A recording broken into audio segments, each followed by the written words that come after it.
السلام علیکم ناظرین، امید کرتا ہوں آپ تمام لوگ خیر و عافیت سے ہوں گے۔ ہمارا آج کا ٹاپک نکاح کی شرعی حیثیت۔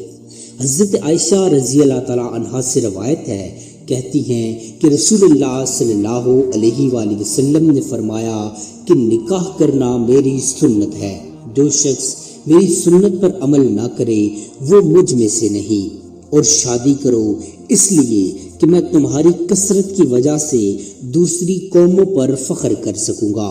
محترم ناظرین، آج کی زیر بحث حدیث مبارکہ ام المومنین سیدہ عائشہ صدیقہ رضی اللہ تعالی عنہا کی روایت کردہ ہے، جسے محدث الکبیر امام ابن ماجہ اپنی سنن میں لائے ہیں۔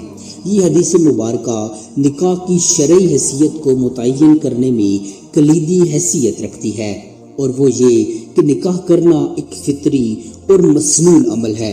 یہ انسان کے فطری تقاضے کی تکمیل کے لیے ایک ایسا عمل ہے جسے سید المرسلین صلی اللہ علیہ وآلہ وسلم نے اپنا طریقہ اور سنت قرار دیا ہے، اور معلوم ہے کہ سنت کی ادائیگی پر اللہ پاک کے ہاں اجر و ثواب مرتب ہوتا ہے۔ اس لحاظ سے نکاح صرف معاشرتی ہی نہیں بلکہ ایک مسنون عمل ہے، نئے خاندان کی بنیاد رکھنے میں ایک نہایت ہی پاکیزہ اور مبارک احساس ہے۔ دو افراد کو زوجین یا میاں بیوی کے روپ میں ڈھالنے کے لیے نکاح کی تقریب منعقد کی جاتی ہے۔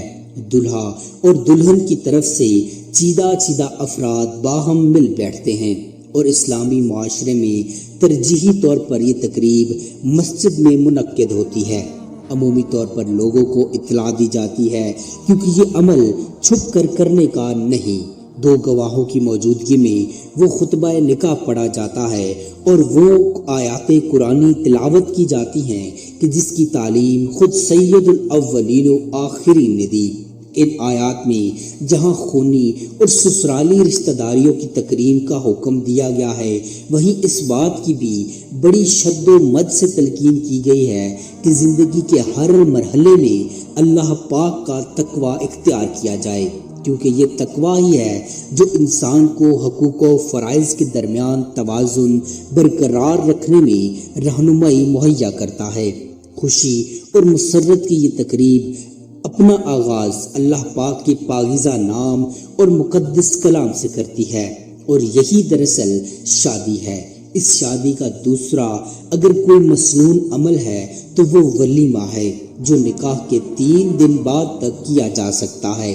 اس کے بعد محض دعوتی تقریب ہوگی، ولیمہ نہیں ہوگا۔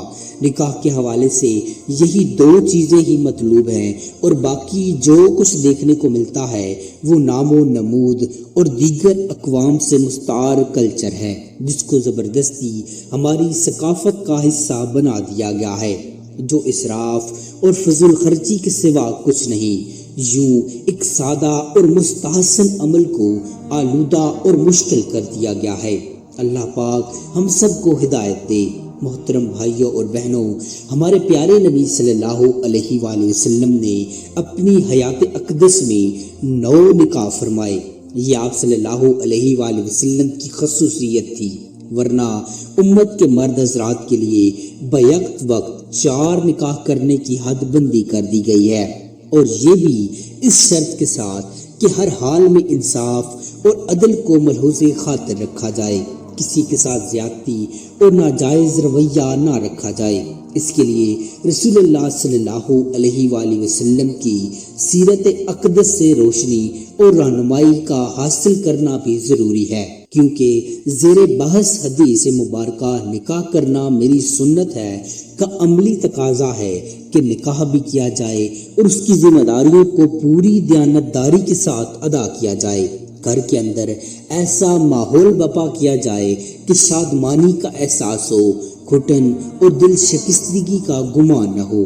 حدیث پاک کا دوسرا جملہ یوں ہے کہ جس نے میری سنت پر عمل نہ کیا اس کا مجھ سے کوئی تعلق نہیں، کیونکہ نکاح سے گریز کرنا جبکہ استطاعت بھی ہو، اس سے یہ سمجھا جائے گا کہ مرد ہو کر ذمہ داریوں سے گریزاں ہے، یا یہ کہ وہ ایک خانہ ساز اور خود ساختہ دیانتداری کی اوٹ میں دین کی نبوی تشریح سے غافل اور بے خبر ہے۔ حالانکہ نکاح کی وجہ سے دینداری میں اضافہ ہوتا ہے، کمی نہیں ہوتی۔ اگر خدا نخواستہ نکاح کی وجہ سے دینداری میں کسی بھی نقص کا اندیشہ ہوتا تو اللہ تعالیٰ اپنے تمام انبیاء علیہ السلام پر پابندی عائد کر دیتا کہ وہ نکاح نہ کرے، مگر یہاں تو معاملہ بالکل برعکس ہے۔ قرآن حکیم کی سورہ الردا کی آیت نمبر 38 ہمیں یوں بتاتی ہے کہ بے شک ہم نے آپ سے پہلے بھی رسول بھیجے اور ان کے لیے بیویاں اور اولاد بھی بنائی۔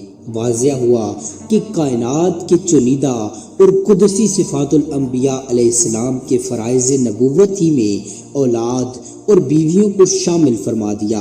گویا نکاح کرنا اور اولاد کی ذمہ داریوں سے عہد برا ہونا نبوت کا جز ہے۔ جب انبیاء علیہ السلام عائلی اور خاندانی زندگی گزارنے پر اللہ پاک کی طرف سے مامور ہیں تو کوئی بتائے کہ نکاح کیوں کر دینداری میں خلل پیدا کرنے کا سبب بن سکتا ہے۔ لہٰذا نہایت ہی سچا فرمان ہے کہ جس نے نکاح سے روگردانی کی اس کا مجھ سے کوئی تعلق نہیں۔ یہ بڑی وارننگ اور سخت تنبیہ ہے، کوئی بھی امتی اس کی شدت کا محتمل نہیں ہو سکتا۔ حدیث پاک کا تیسرا اور آخری جملہ آپ صلی اللہ علیہ وآلہ وسلم کا اہم ترین جملہ ہے کہ شادی کرو کہ شادی کے نتیجے میں تمہاری کثرت کی وجہ سے روز قیامت میں دوسری امتوں پر فخر کر سکوں گا۔ اور یہ ایک پرمانی تعبیر اور خوبصورت تلقین ہے۔ دیگر اقوام پر آپ صلی اللہ علیہ وآلہ وسلم کے فخر کرنے میں خوشی اور مسرت کا ایک پہلو پنہاں ہے۔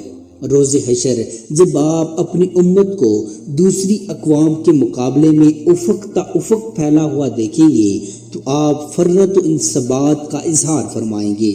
اس لیے آپ صلی اللہ علیہ وآلہ وسلم نے اپنی امت کے افراد سے یہ فرمایا کہ سکت موجود ہو تو شادی ضرور کرنا کہ تمہاری اولاد کی وجہ سے امت مسلمہ میں اضافہ ہوگا جو میری خوشی کا باعث بنے گا۔ حضرات گرامی، شادی کرنا اور نکاح کرنا رسول اکرم صلی اللہ علیہ وآلہ وسلم کی ذات گرامی کے ساتھ محبت کی کرینوں میں سے ایک کرینہ بھی ہے۔ سلیقے کے ساتھ اس کرینے کو اپنی زندگی کا حصہ بنانا ہر ذی استطاعت امتی کی سوچ کا محور ہونا چاہیے۔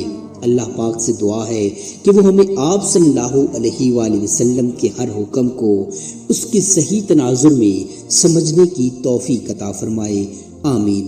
امید کرتا ہوں آپ کو ہماری آج کی ویڈیو پسند آئی ہوگی۔ مزید ایسی انفارمیٹو ویڈیوز دیکھنے کے لیے چینل کو سبسکرائب کر لیجئے۔ جزاک اللہ خیرہ۔